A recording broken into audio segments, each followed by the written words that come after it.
I don't think there's any difference between your future self and a stranger. I think they're the same thing. There's an example of that. This is so cool. I figured this out along 30 years ago. Psychopaths have no compassion, but they don't learn from experience either. And so that means that not only does the psychopath have no compassion for you, he has absolutely no compassion for himself tomorrow. And then you think, oh, well, those are the same thing. There's no difference between those two things. Why? Well, you're not feeling what your future self is feeling now any more than you're feeling what someone else is feeling now. Like a normal person can think of their future self and they can think of the experience of that self and it matters. Just like they can think of the experience of someone else and it matters. The psychopath either can't or won't do that.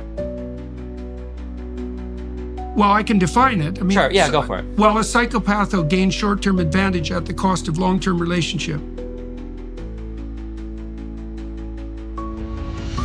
People claim to be motivated, let's say, by principle, but will default to short-term gratification, more or less at the drop of a hat. Yeah, exactly. Well, the exaggerated proclivity to do that is at the essence of psychopathy. So it's a very immature. I'm curious, with this definition of psychopathy, does that mean the definition of psychopathy. It's not it's not mine. That's the core of psychopathy. Psychopaths serve their own ambition. And they're the people who are most truly motivated by power, by the way, if you think about it clinically. And they're not very successful, all protestations to the contrary. They never rise above about 3% of any general population.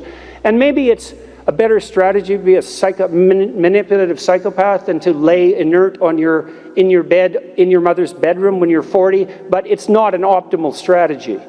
And so you can get away with it being a psychopath because you can mimic competence and you can take advantage of people who have learned to expect the best from others, and so you can manipulate them. But you produce nothing on your own. And one of the things that's really interesting about psychopaths is they don't learn from experience, which means not only do they betray other people constantly, but they betray their own future selves.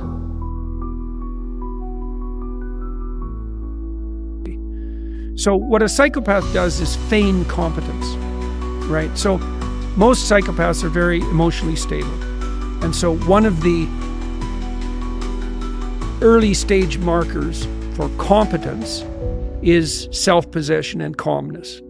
And so if you're not an anxious person, you've got an edge on that already. And most psychopaths are very high in emotional stability.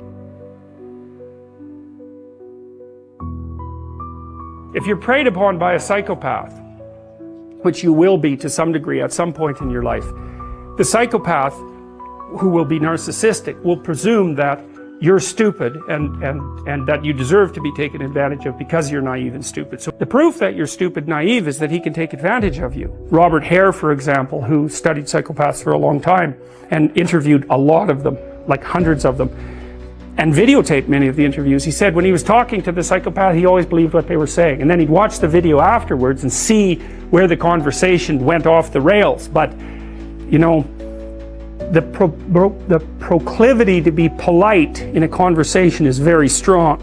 And if you're polite, you don't object to the way that the person unfolds their strategy, you know.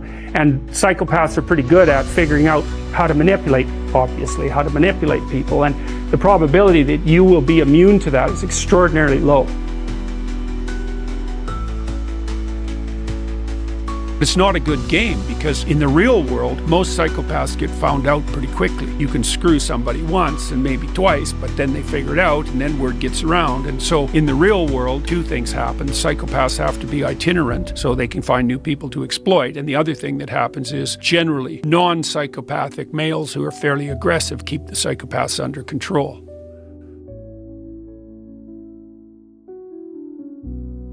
We don't know exactly what keeps the psychopathic bullies at bay, but one of the things that keeps them at bay is definitely tough men who will give them a slap. Out in the real world, where that's a real thing, the psychopathic, narcissistic cowards tend to shut the hell up. Online, zero constraint. I think this is a real problem because we're producing a virtual world that's overlaid on the actual world. But the rules in the virtual world aren't the same. And that means the virtual world is delusional. And because if you have a representation of the world in your imagination that doesn't correspond to the actual world, then you're delusional.